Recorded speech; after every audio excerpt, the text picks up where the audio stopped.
Hello again, my name is John Lord and welcome to part 2 of my demonstration of using Litchi to set up a matrix of camera positions for doing survey work. You remember in part 1 that we ended up with something that we like we have on the screen here with about 4 rows. Clearly I didn't want to cover the whole field in the demonstration because that would have taken too long.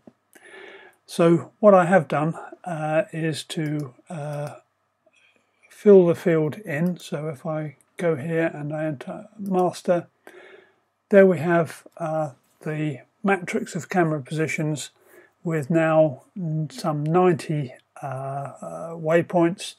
So we're within the 99 limit that Litchi actually allows us. And each of those positions I have checked and made sure that the camera is set to -90 degrees, it's at the right height, and the camera action is to take a picture, apart from waypoint 2, which is the one up here, which is the pause for focusing the camera. So everything looks good, apart from one thing, of course, is that if we look at the top, up here we can see that the flight time is 24 minutes. So that is obviously too long, even for an Inspire 2 or even a Mavic. So we need to split this down. But before we do that, I'd just like to say one of the things I normally like to do is I normally like to fly to the furthest point, or the nearer to the furthest point, at the beginning of the flight. So the aircraft in this case is going up to the near the top, and then it's working its way back towards me. This means that if I get to a point here, for example, and I'm looking at the battery and I'm thinking I haven't got enough battery to complete the mission, then I can abort and I can bring it back. If I was to do it the other way around and I was to get up here somewhere and I think I haven't got enough battery, then I've got much longer distance to fly. The other thing with Litchi is to remember that the flight time that's calculated here, 24 minutes, is actually the flight time without any stoppages. Now, when Litchi takes a picture, the aircraft actually stops. It comes to a standstill. And then it takes the picture.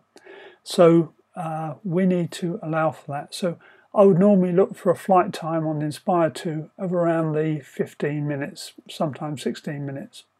So what we need to do is we need to split this file down into 2 sections of around the 15-minute mark. Okay, so the first thing I need to do is to save that. So save it, and I've called it here Demo Master. So now what I'm going to do is I'm going to knock out some waypoints to bring the flight time down. And the easy way of doing that is just click on the last one and delete them.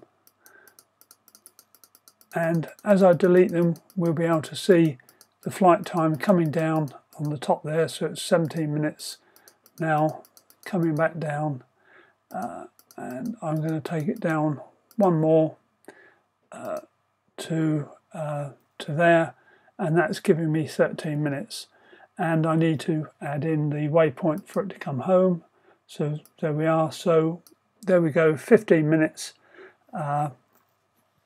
And that last waypoint I've added in, obviously there isn't the camera there setting, so we'll just add that in and take a picture.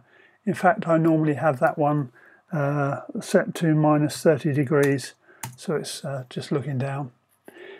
Okay, so there's our top section. It's 15 minutes long. What I will do, of course, is let's just double check that all the settings are right.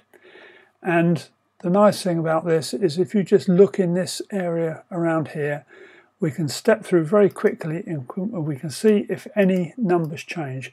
Not bothered about this curve size bit here, that's not of interest to us. But we can step through and we can easily see if the height changes or if I've forgotten to take a photo in and so on. So I can step through those and they're all looking good. One other thing I'm going to double check on, I'm going to double check my settings down here, make sure I've got straight line set and the speed, the aircraft, the thing, but the other settings up here are fine. But most important is this straight lines. As I can't emphasize enough, if you have curved turns in, it is not going to take the any pictures for you. So happy with that. So we're going to now save that, and of course I need to save it as another name, so I'm going to call it Demo Master Top.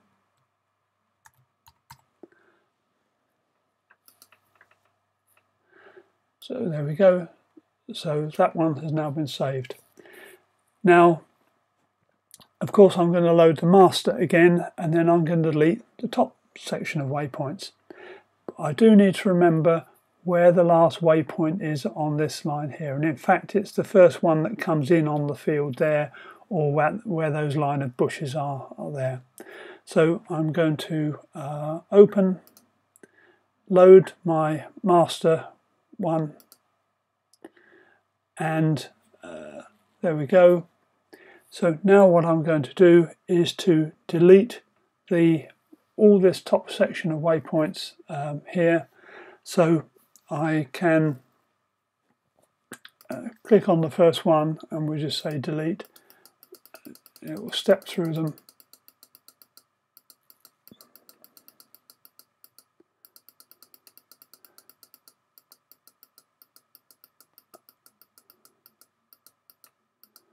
Okay, so there we go, that's our second run. But of course I've made a slight mistake here in that I really need my first waypoint down here. So in order to correct that, I'm going to insert one, pull that away, put this in there at 262 feet. 263, that's near enough. And I need to set that because as I put a new waypoint in, it hasn't carried the settings across. So minus 90 and take a photograph. Take photo. Now in fact, I also want it to do the focusing for me. So I'm going to stick another waypoint in. Just say here, minus 90 degrees, and in this case I want it to stay there for 10 seconds. That's, as I said on the first demo, that was just so that it gives me the chance to focus the camera, and I can pull that back there, so that's in line. So there we go, there's our second or our bottom section, and I will now just step through them. So the first one is minus 90 degrees, take photo.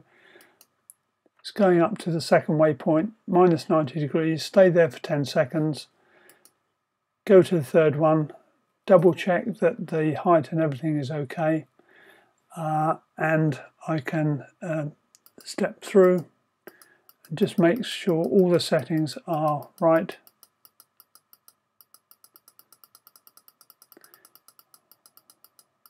Which they are. And one other thing that I've just spotted, and that is my first waypoint is actually 350 feet.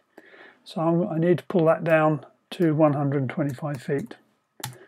And let's just go to the second waypoint and double check. That is at 350 feet, which is the height that I want the aircraft to fly, and that's the height where I'm going to do my focusing. So there we have the bottom section. Again, same thing applies. The aircraft is going to fly to the furthermost point and sort of work its way back towards me. Okay, and on this section, on this bottom section, we have a flight time of 12 minutes. So happy with that now. So I do missions, save, and I'm going to call this bottom.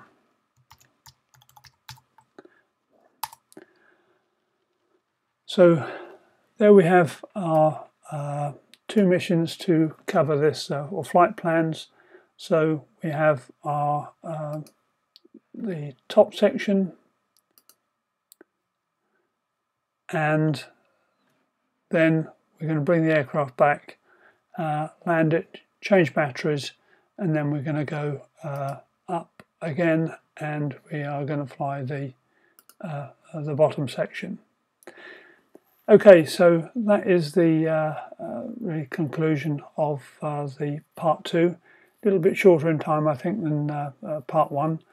But I hope you've enjoyed this. I've had some positive comments, and if I find some other things to do that I think will be interesting, I'll put them together. The other thing that you might be interested in is the table that I have produced, which actually tells you how much, what distance you want for the to give you an overlap. In this case, we're using a 50% overlap on the images. So, for example, when the camera takes a picture here, say number 13, the actual size of the image is going to be this sort of square around here, because we've got 50% overlap. So when it goes to the next one, 14 is going to extend into this area here, or cover that area there, which is half of the previous area. So that makes life a little bit easier when stitching things together, because you've got more points to choose from. So once again, thank you for listening, and I'll be in touch again. Thank you.